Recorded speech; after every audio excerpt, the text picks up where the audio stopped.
this is Tracy from Esther 414 Ministries with something to think about. Today we are going to be in John chapter 20, verses 27 and 28, and listen to how it reads. It says, "Then he said to Thomas, 'Put your finger here and look at my hands.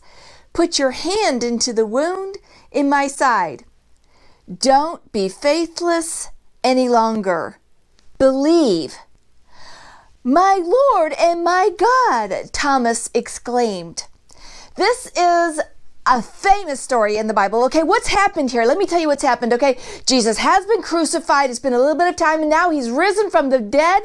People have seen him, and Thomas hadn't seen him yet. And people were telling him, "Jesus is alive, he's alive, he's alive." And Thomas is saying, "I do not believe. I saw him die. I know there is no way these people have actually seen him. You haven't seen him. The only way I'm going to believe is if I can put my hands into his scars right there where the nails were, or put my fingers in his side. That's the only way I'm going to really believe that it's him that you really, really saw."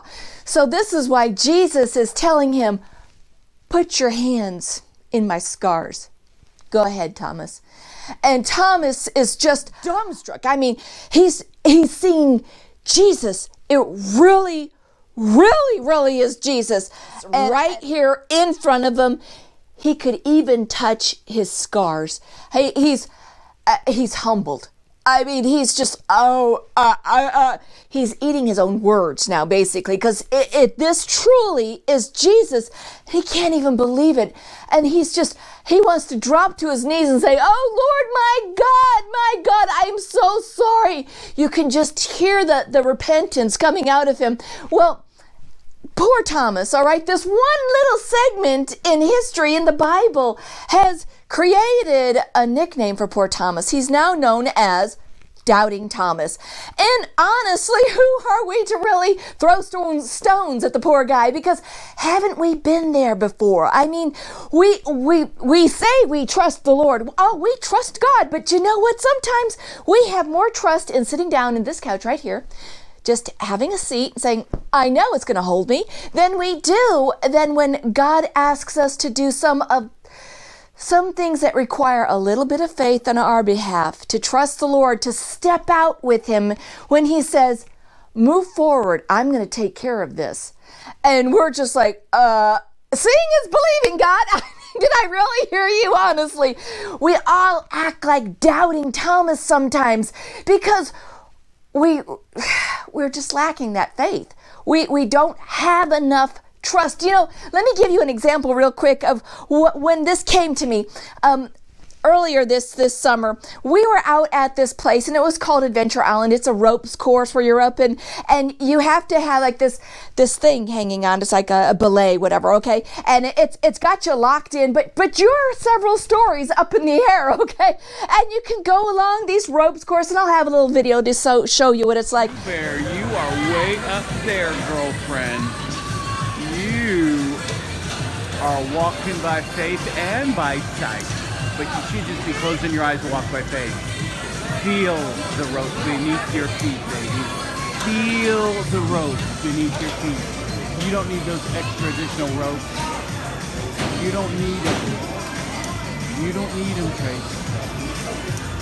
Your cat-like instincts should prevail. And as I was looking at it, I was wearing this shirt and it said faith on it. And there was one part in this ropes course where it's called a zip line. And you can go zip line on the second story, or you can go up to the third story. It's a little bit longer. And I remember telling my daughter, "I'll do the ropes course because that sounds like fun, but there is no way I am doing that zip line. I mean, no, I'm just not doing it, okay? I'm sorry. I don't have faith in it." And then there's this little boy up there, and he's probably 7 years old. And he was standing up there on the zip line part for probably 15 or 20 minutes. And everybody just kept on saying, "Come on, you can do it, you can do it." And I'd go around and I'd come back and I'd see, and he still was standing there, you know.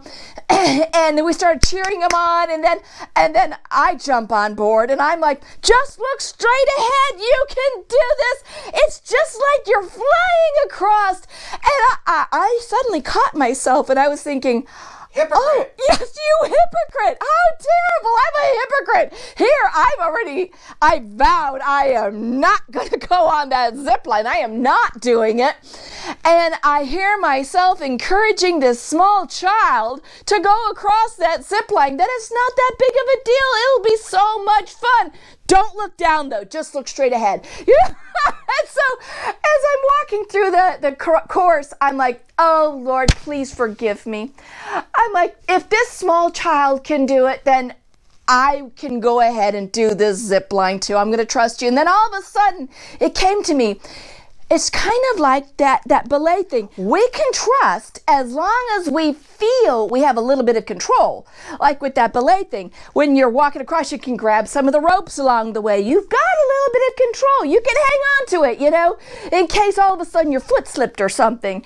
But when it came to the zip line now, there's a whole lot of faith involved in that.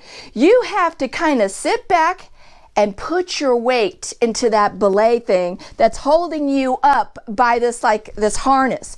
And then it has a little bit of a dip, so you cruise down to the other side of this little where you land on the landing pad. But you have absolutely no control after you fly off the platform. You're having to trust that this harness is going to hold you. And in the same way, we're willing to trust God as long as we feel like we have some sort of control. Like, well, I know this is going to be coming in. I know I'm getting this money, so I can trust God to go ahead and pay for this right now. Or I can trust God because I can see how this is going to work out. But when we can't see that, when we feel the Lord leading us in some other way, but there's like a fog in front of us, and we're going to have to take that step, and there's nothing below us. We have no footing. We just have to trust God. Well, now all of a sudden, our faith starts to become like doubting Thomas.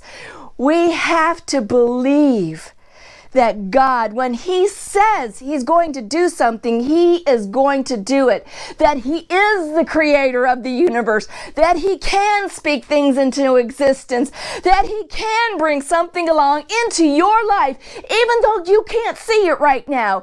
But you just know it's coming your way. You know God has something lined up for you, but there's no reasonable explanation for it. You can't explain how you know this. You just know because the Spirit of God is giving you this, and you are having to move forward in faith and believe. I hope this helped you out, and I hope this gives you something to think about. This has been Tracy from Esther 414 Ministries.